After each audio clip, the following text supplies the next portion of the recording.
Think of an island, 11 million people, sun all year long, ocean on every side.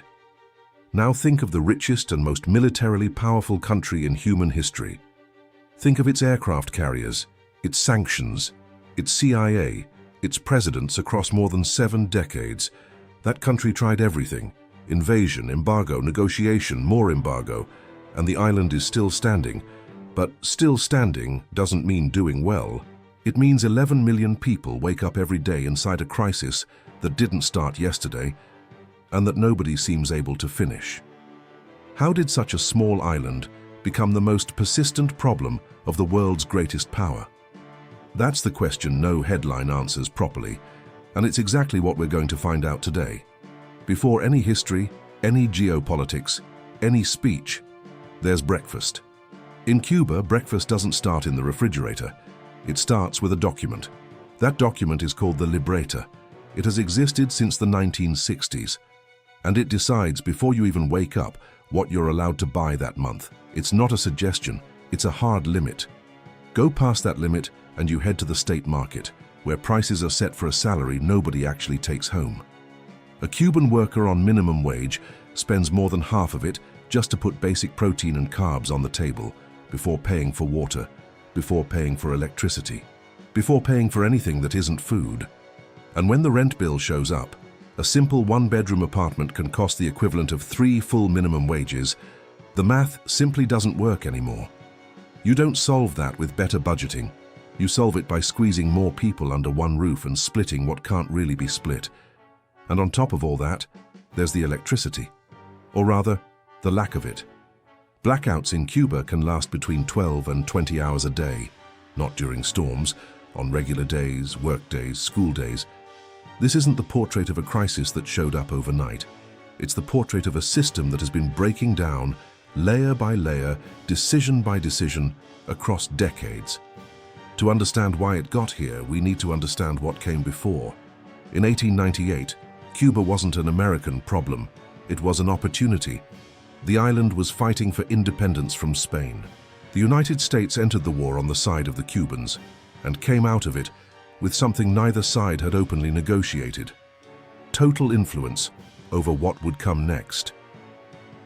Independence arrived, but with it came a constitutional amendment giving the United States the formal right to intervene militarily on the island whenever they saw fit. That pattern, help with strings attached, would define the next 50 years. In the 1950s, the man running Havana was named Fulgencio Batista. He didn't first come to power by force. He won an election back in 1940. But when he realized in 1952 that he was going to lose the next one, he decided not to risk it. Within hours, the Constitution was suspended, the parties dissolved, and the regime up and running.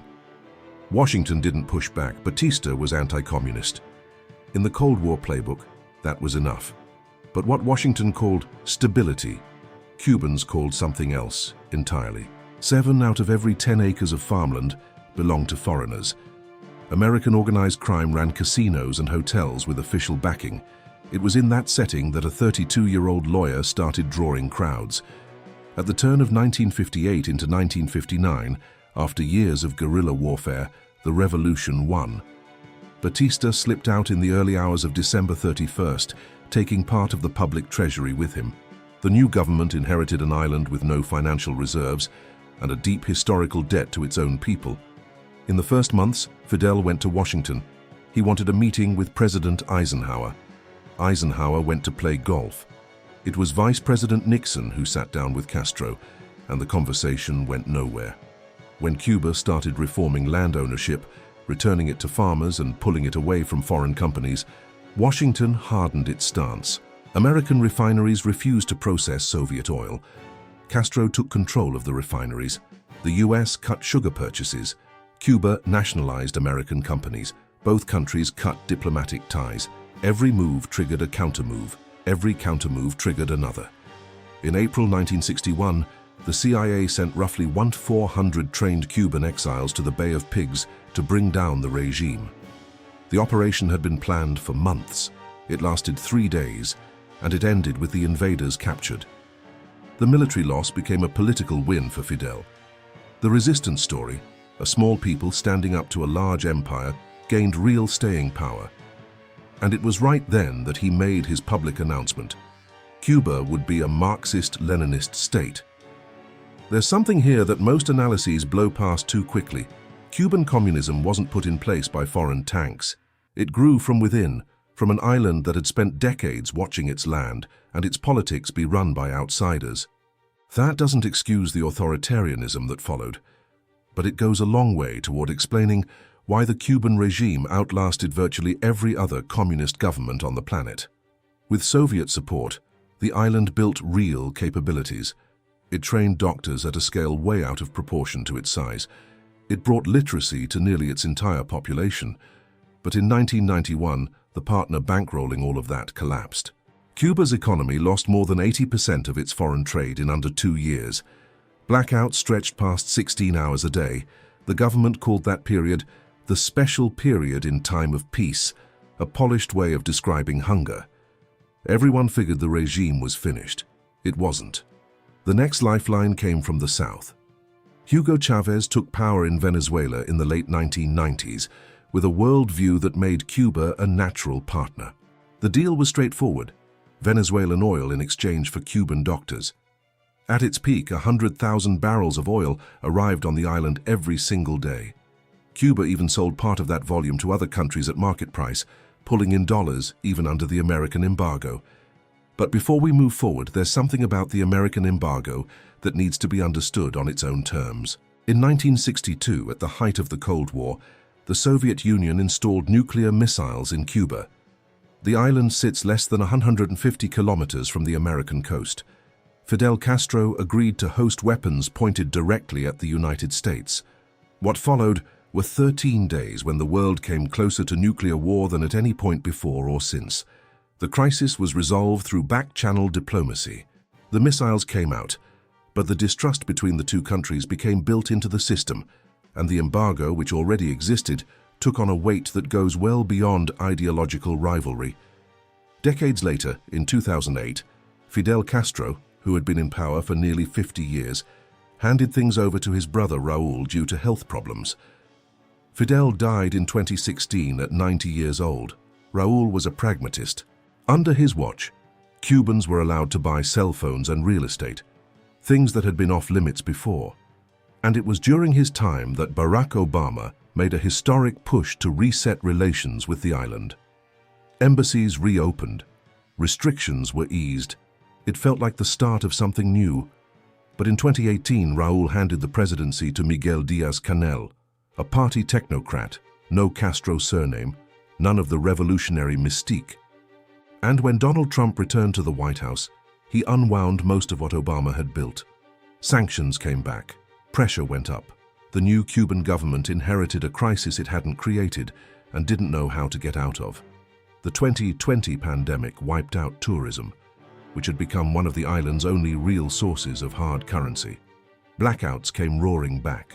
Food prices shot through the roof, and the Venezuelan crisis meant less and less oil coming in.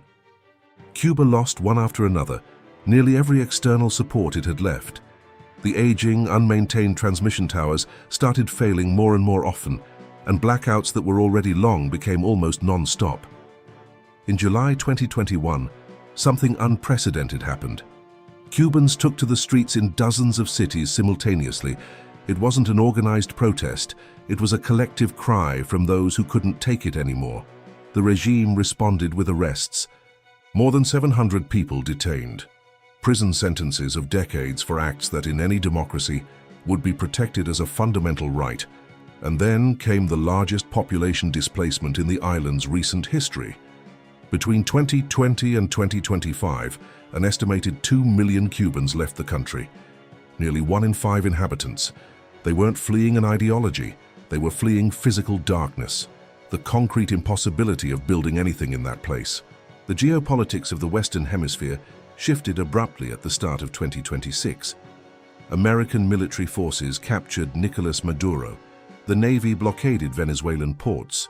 The interim government that took over, under Washington's pressure, cut off oil shipments to Cuba. Weeks later, the US and Israel eliminated Iran's leader, two of the top adversaries on American foreign policy's list, gone in less than 60 days. And before any analysis could be published, Trump had already named the next chapter. Cuba is next. What Trump is applying to Cuba in 2026 isn't a more intense version of the traditional embargo. It's a different architecture of pressure.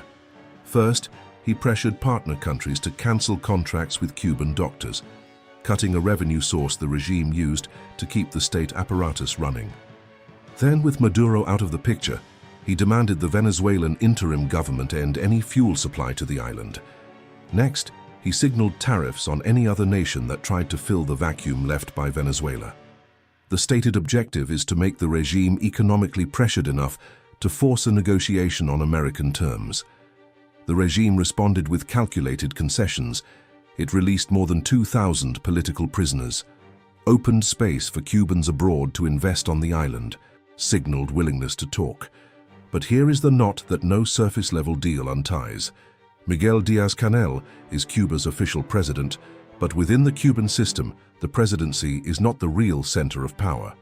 The real center is Raúl Castro, now 94 years old, technically retired, but still commanding the loyalty of the armed forces. And the armed forces control GISA, the state business conglomerate that runs hotels, fuel stations, supermarket chains, and the official currency exchange. Documents revealed by the Miami Herald in 2025 indicate that GISA accumulates billions of dollars annually, stored in overseas accounts. That money doesn't go to medicine. It doesn't go to the power grid. It goes to keeping the military loyal. And Raúl at the center. Replacing Díaz-Canel with another figure doesn't change that structure. American law is clear. Congress can only end the embargo if Cuba has a genuine transition government. Raúl Castro, active behind the scenes and in control of the armed forces, doesn't fit that definition under any legal standard. This is where the crisis shows its most honest face. There is no clean way out, and both sides of the conflict carry part of the responsibility for that. The Cuban regime has on record the resources to fund essential medicines missing from the country's pharmacies, the resources to restore the electrical infrastructure that fails every day, and it chooses not to direct those resources that way.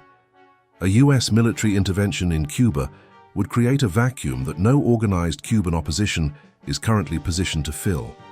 None of the available paths is simple. Each one has a cost, and the cost, invariably, is paid by the same person. The Cuban who wakes up not knowing if there will be power to make coffee, who takes their child to the doctor and finds out the prescribed medicine doesn't exist at the pharmacy, who sent their daughter away 2 years ago and still isn't sure she made it safely. That Cuban wasn't at any of the tables where these decisions were made. Not in Moscow in 1962, not in Washington in 1961, not in Caracas when the oil was promised. But lives with all of those legacies every single day without a choice. Cuba is not an easy crisis to read. It's an island where an authoritarian regime survived for concrete historical reasons and continues to cause concrete suffering, where a superpower has maintained for nearly 8 decades a strategy of pressure, and the deadlock remains. What is happening today is not the beginning of this story. It is the most recent chapter of a conflict that began before any of us were born, and that still has no set end date. Understanding Cuba means understanding that power rarely admits its own limits, and that whoever pays for that rigidity is rarely the one who upholds it. On our next journey, we could go inside the Venezuelan revolution that kept Cuba breathing for decades, or into the Latin American dictatorships the US backed throughout the Cold War, or what life actually looks like inside a country under total embargo. You pick in the comments. If this kind of historical deep dive is your thing, the kind that actually explains what's behind today's headlines, subscribe and hit the bell. We'll see each other on the next journey through the history that still shapes the world we live in.